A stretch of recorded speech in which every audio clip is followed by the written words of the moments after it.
It's very surprising that it has taken Mr. William Ruto all this time to realize how unpopular he has become among Kenyans. And Kenyans are raising very pertinent issues, Mr. William Ruto. If you have no one to tell you, let me tell you. Kenyans are raising about the question of accountability of your government. How accountable is your government to the people of Kenya?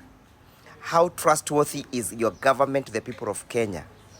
How have you expended our 7.1 trillion taxes and the monies that you have borrowed? Kenyans are asking themselves, last year's budget, which was 3.4 trillion, how did you expend it? When they go out there, Mr. William Ruto, they cannot see anything. There is no development that is happening in this country. From Isabania to Busia, from Busia to Loitoktok, from Loitoktok to Lungalunga. There's absolutely nothing that is happening in this country. So they're asking themselves, what is wrong with your government, Mr. William Ruto? Why can't you call your people to order? Even after the Gen Z called you to order, and you purportedly attempted to reshuffle your cabinet, we thought that the guys you have brought in will have the magic trick to make sure that things begin to run. But unfortunately, things are as they were when you took over power. Kenyans are saying that you've taken us back to Moi era, where the rule of law is not known, the rule of law is disregarded, the constitution has been suspended, you are ruling through your chest and not through the constitution. They're asking themselves, why is your government perpetuating and perpetrating abductions and extrajudicial killing of young people who are questioning your mode and your modus operandi of governance?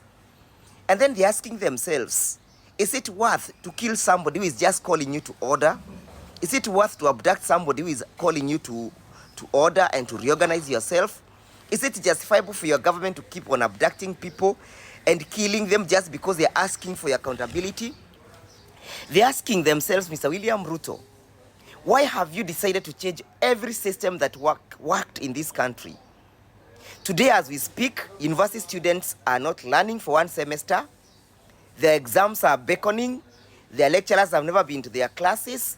So they are asking Mr. William Ruto, what is wrong with your government? What is this bottom-up that you spoke about? Was it a strategy and a policy to torment people? So they're asking themselves, why have you eroded our education system? So those people who did their grade 6 exams, the parents are asking, wataenda wapi? What are they going to join? How will they join? The farmers are crying. The business people, those that you purportedly appeared to sympathize with, the mamambogas are crying. You know, Mr. William Ruto, the country is rotten and the country is sick.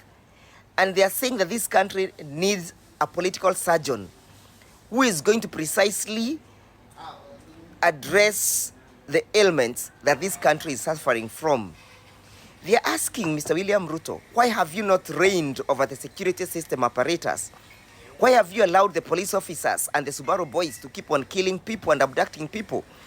Why have you allowed the deterioration of the rule of law? Mr. William Ruto, the people are asking, why is corruption reigning in your regime? They're also asking me, Mr. William Ruto, why are you not able to reign on your corrupt officers? So, Mr. William Ruto, if you do not know what is ailing people in this country and why you have become so unpopular and why people are waiting for the second Tuesday of August 2027 to send you home, those are some of the issues that people are seeking to be addressed. And I know you don't have the will or the wherewithal to address those issues. You are not a man who is known to be accountable to the people. You're not a man who is known to be accountable to the law. You're not a man who is known to be accountable to the constitution. And so Kenyans are saying that they need a political surgeon who is going to precisely address, diagnose the problem underlying this country and use the prescription as laid out in our constitution to address them.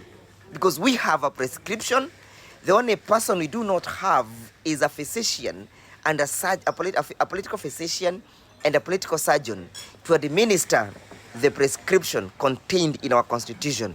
Unfortunately, Mr. William Ruto, you've never believed in it. You do not support the new constitution. So the churches are up to protect their congregants and their faithfuls, and they are saying, do not touch the church. They are saying, keep away from the church. They are saying that the high time, if you find it fit and within your wisdom to resign, they are asking you to go now. They are also saying, should you not heed to the call to resign, Mr. Go, they are saying that they are going to deal with you on the second Tuesday of August 2027, when you'll have no cannons to stop them from removing you, cannons of water to stop you. They are saying that your guns on that day will be silent and no bullet will stop them from casting a vote as against you. They are saying, Mr. William Ruto, that on the second Tuesday of August, there is no tear gas that will stop them from casting a vote against you to remove you and send you to where you belong. On the second Tuesday of August, they are saying there is no battalion of soldiers or the company of soldiers or any brigadier or any cannon that will stop them from casting a vote to remove you from office. They are saying on the second Tuesday of August, Mr. William Ruto, there is no army batons or guns or bullets that will stop them. They will march to the polling station.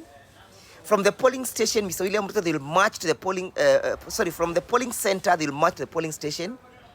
From the polling station, they'll march to the polling booth.